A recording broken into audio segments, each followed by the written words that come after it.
Hello my dear friends.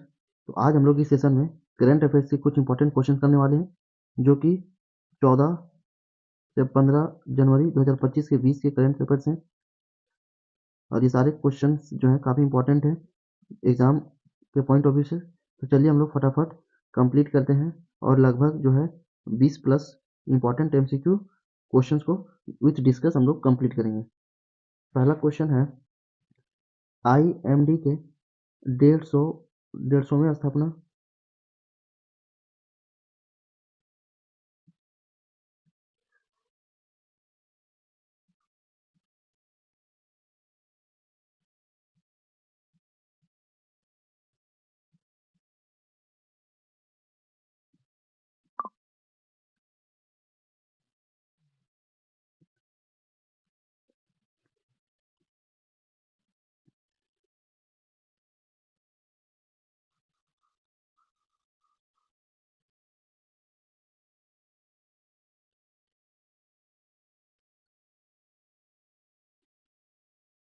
Hello my dear friends.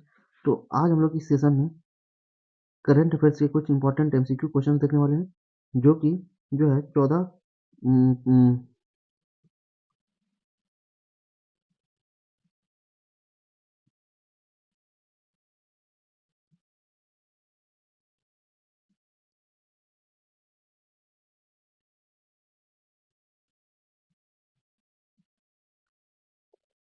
Hello my dear friends. तो आज हम लोग इस सेशन में करंट अफेयर्स के कुछ इंपॉर्टेंट क्वेश्चन करने वाले हैं जो कि 14 और 15 जनवरी 2025 के बीच के करंट अफेयर्स के क्वेश्चन होंगे। ये सारे क्वेश्चन जो है काफ़ी इंपॉर्टेंट क्वेश्चन है एग्जाम के पॉइंट ऑफ व्यू से। तो चलिए हम लोग स्टार्ट करते हैं। पहला क्वेश्चन है स्क्रीन में, आईएमडी के 150वें स्थापना दिवस के दौरान मिशन मौसम किसने लॉन्च किया? ऑप्शन दिए गए हैं भूपेंद्र यादव, अमित शाह, नरेंद्र मोदी, ऑप्शन डी जयशंकर। तो इसका राइट आंसर होगा ऑप्शन सी नरेंद्र मोदी, है ना। आईएमडी के 150वें स्थापना दिवस के दौरान जो है मिशन मौसम जो लॉन्च किया गया है वो नरेंद्र मोदी जी के द्वारा लॉन्च किया गया है, मिशन मौसम। तो option C will be the right answer of this question. अगला प्रश्न क्या है, प्रधानमंत्री मोदी द्वारा नए उद्घाटित सोनमर्ग सुरंग जम्मू और कश्मीर में किन दो स्थानों के बीच हर मौसम में सड़क संपर्क सुनिश्चित करती है? तो चार ऑप्शन दिए गए हैं, गांगीर और सोनमर्ग, श्रीनगर और लेह, ऑप्शन सी सोनमर्ग और कारगिल, ऑप्शन डी जम्मू और सोनमर्ग। तो इसका सही आंसर होगा गांगीर और सोनमर्ग, है ना। प्रधानमंत्री द्वारा जो सुरंग की उद्घाटन किया गया है सोनमर्ग सुरंग, ये जम्मू और कश्मीर में जो है दो स्थान है, कांगीर और सोनमर्ग के बीच हर मौसम में सड़क संपर्क को क्या करता है, सुनिश्चित करता है। तो ऑप्शन ए जो होगा बिल्कुल राइट आंसर बन जाएगा इस क्वेश्चन का। चलिए बढ़ते हैं अगले प्रश्न की ओर। तीसरा प्रश्न क्या है, Bharat open super 750 badminton tournament कहाँ आयोजित किया जा रहा है? सूरत में, पटना में, नई दिल्ली, ऑप्शन डी मुंबई में। तो नई दिल्ली में किया जा रहा है, याद रखेंगे। भारत ओपन सुपर 70-50 जो है बैडमिंटन टूर्नामेंट, ये जो आयोजित किया जा रहा है ये नई दिल्ली में किया जा रहा है, नई दिल्ली में। तो ऑप्शन सी जो होगा बिल्कुल राइट आंसर होगा। अगला प्रश्न है प्रश्न नंबर 4, आईपीएल से संबंधित है। श्रेयस अय्यर को, जो कि एक इंडियन क्रिकेट प्लेयर है, तो श्रेयस अय्यर को 26.75 करोड़ में हासिल करने के बाद 2025 सीजन के लिए किस आईपीएल टीम का कप्तान बनाया गया है? यानी श्रेयस अय्यर को आईपीएल का जो आयोजन होने वाला है 2025 में, तो श्रेयस अय्यर को कौन टीम के द्वारा जो है अपने टीम का कैप्टन बनाया गया है और कितने में खरीदे गए हैं? 26.75 करोड़ पे खरीदा गया है। तो बताइए कौन आईपीएल टीम जो है श्रेयस अय्यर को 2025 आईपीएल के लिए अपना कैप्टन बनाने वाली है? Punjab Kings, Delhi Capitals, Mumbai Indians, Kolkata night Riders. तो पंजाब किंग्स, है ना। पंजाब किंग्स जो है अपना आईपीएल कैप्टन बनाने वाले हैं श्रेयस अय्यर को। तो ऑप्शन ए राइट आंसर होगा। अगला प्रश्न है, महाकुंभ प्रयागराज 2025 में 11 भाषाओं में बहुभाषी पहुंच कौन सा प्लेटफॉर्म प्रदान कर रहा है? भाषिनी, उमंग app, Aarogya Setu, digi locker. तो इसका राइट आंसर होगा भाषिनी, ठीक है। चलिए आगे बात करते हैं। अगला प्रश्न है, अत्यधिक ठंडे मौसम के लिए बनाई गई ठंडे मौसम की पोशाक पोशाक प्रणाली हिम कवच किस संगठन द्वारा अनावरण की गई थी? ठीक है, अत्यधिक ठंडे मौसम के लिए जो है उससे बचने के लिए ठंडे मौसम की एक पोशाक बनाई गई थी हिम कवच, ठीक है, जिसका नाम क्या था? हिम कवच। इस तो किस संगठन द्वारा जो है अनावरण किया गया था हिम कवच का? भारतीय सेना, रक्षा मंत्रालय, इसरो या फिर डीआरडीओ के द्वारा? तो राइट आंसर होगा इसका डीआरडीओ, है ना। डीआरडीओ के द्वारा जो है हिम कवच की जो है अनावरण किया गया था। अगला प्रश्न है, किस राज्य ने आयुष्मान भारत प्रधानमंत्री जन आरोग्य योजना को लागू करने वाला 34वां राज्य बना? वो स्टेट का नाम पूछा जा रहा है कि कौन सा स्टेट है जो आयुष्मान भारत प्रधानमंत्री जन आरोग्य योजना को लागू करने वाला जो है 34वां राज्य है? महाराष्ट्र, ओडिशा, पश्चिम बंगाल, त्रिपुरा? तो राइट आंसर होगा इसका ओडिशा, है ना। ऑप्शन बी ओडिशा जो है, भारत का ओडिशा राज्य जो है आयुष्मान भारत प्रधानमंत्री जन आरोग्य योजना को लागू करने वाला 34वां राज्य बना। चलिए अगले प्रश्न की ओर हम लोग आगे बढ़ते हैं। जनवरी 2024 में संसद के 128 सदस्यों में से 2/3 के नामांकन के बाद लेबनान के नए प्रधानमंत्री के रूप में किसे नियुक्त किया गया है? तो बताइए, लेबनान के जो है लेबनान के नए प्रधानमंत्री के रूप में किसे नियुक्त किया गया है? साद हरीरी, नवाब सलाम, हसन दियाब, नजीब मिक्ती को? तो नवाब सलाम जो होगा राइट आंसर होगा, ठीक है। लेबनान के नए प्रधानमंत्री के रूप में जो है किसे नियुक्त किया गया है? तो नवाब सलाम को जो है नियुक्त किया गया है, ये बात याद रखेंगे, नवाब सलाम।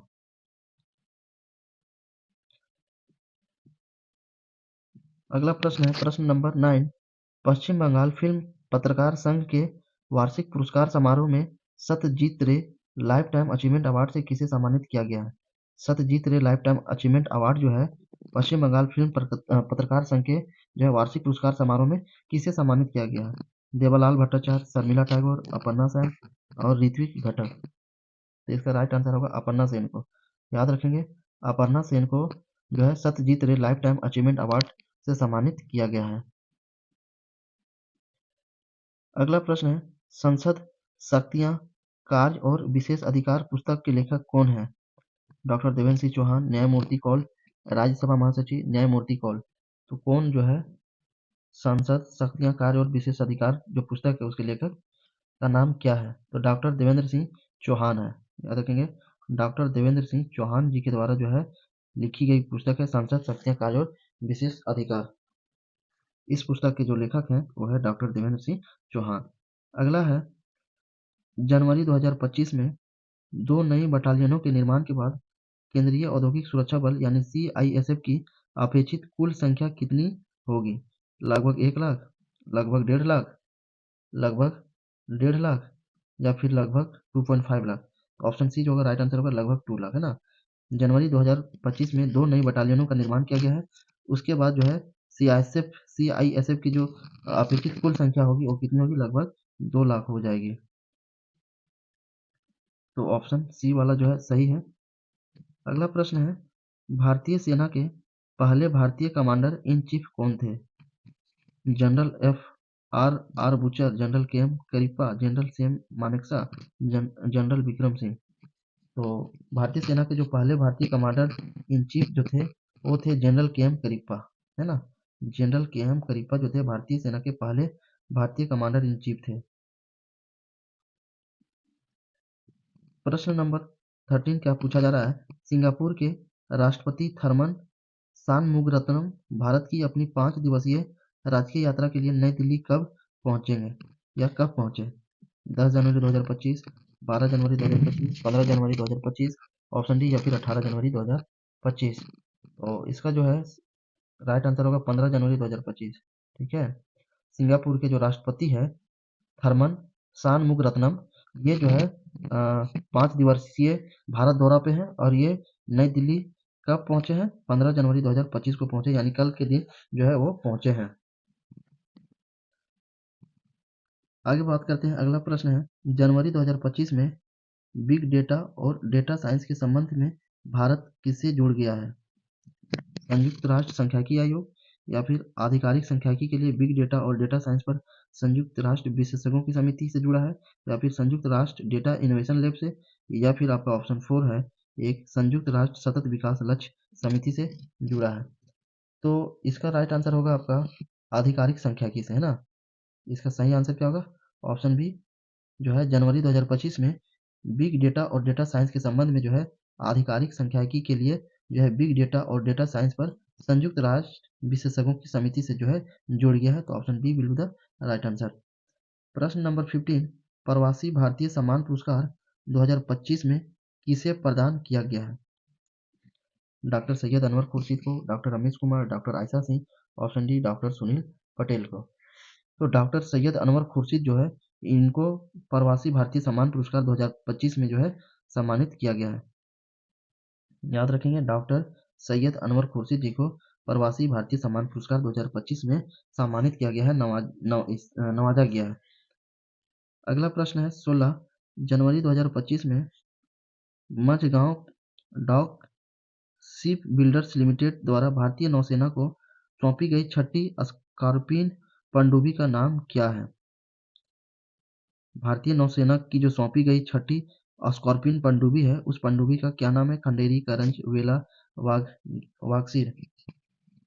तो इसका राइट आंसर होगा वागसीर, है ना। जनवरी 2025 में जो है Mazagon dock ship builders limited के द्वारा जो है भारतीय नौसेना को एक पनडुब्बी सौंपी गई है और उस पनडुब्बी का जो नाम है वो है वागसीर पनडुब्बी। चलिए आगे बात करते हैं प्रश्न नंबर 17 की ओर। 26 जनवरी 2025 को नई दिल्ली के कर्तव्य पथ पर 76वें गणतंत्र दिवस परेड को देखने के लिए कितने विशेष अतिथियों को आमंत्रित किया गया है? 26 जनवरी 2025 को जो है नई दिल्ली के कर्तव्य पथ पर जो 76वां गणतंत्र दिवस मनाने वाला है भारत देश, उसको परेड को देखने के लिए जो है कितने विशेष अतिथियों को न्योता दिया गया, इनवाइट किया गया है?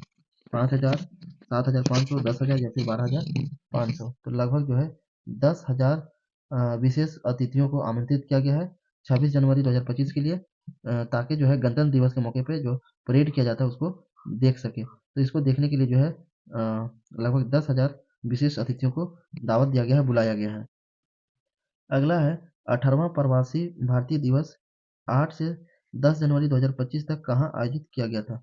देखिए, अगर पूछा जाए प्रवासी भारतीय दिवस कब से कब आयोजित किया गया, तो 8 जनवरी से लेकर के 10 जनवरी 2025 जो तारीख है, ये 8 जनवरी से 10 जनवरी, इन्हीं के बीच में, इसी तारीख के बीच में जो है प्रवासी भारतीय दिवस आयोजित किया गया था। और ये कहाँ पे आयोजित किया गया था? ये जो है आपका आयोजित भुवनेश्वर उड़ीसा में किया गया था, भुवनेश्वर उड़ीसा में। तो बेसिकली आपको याद रखना है प्रवासी भारतीय दिवस जो है, जो कि 8 से 10 जनवरी तक आयोजित किया गया था, ये भुवनेश्वर में आयोजित किया गया था। अगला प्रश्न है जम्मू और कश्मीर के रियासी जिले में स्थित उधमपुर श्रीनगर बारामूला रेल लिंक, जिसे USBRL कहा जाता है, तो USBRL परियोजना का हिस्सा भारत के पहले केवल स्टेट रेल पुल का नाम क्या है? अंजीर खात पुल, राजीव गांधी पुल, चारधाम पुल या फिर उधमपुर पुल। तो अंजीर खात पुल नाम है, याद रखेंगे। अंजीर खात पुल जो है इस परियोजना का जो हिस्सा है, भारत के पहले केवल स्टेट रेल पुल का जो नाम है वो क्या था? अंजीर खात पुल है।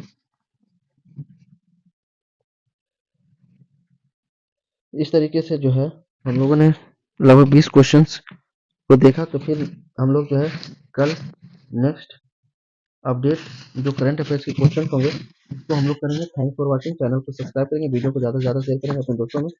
फिर मिलते हैं कल नए करंट अफेयर के क्वेश्चन के साथ। Thanks for watching. जय हिंद।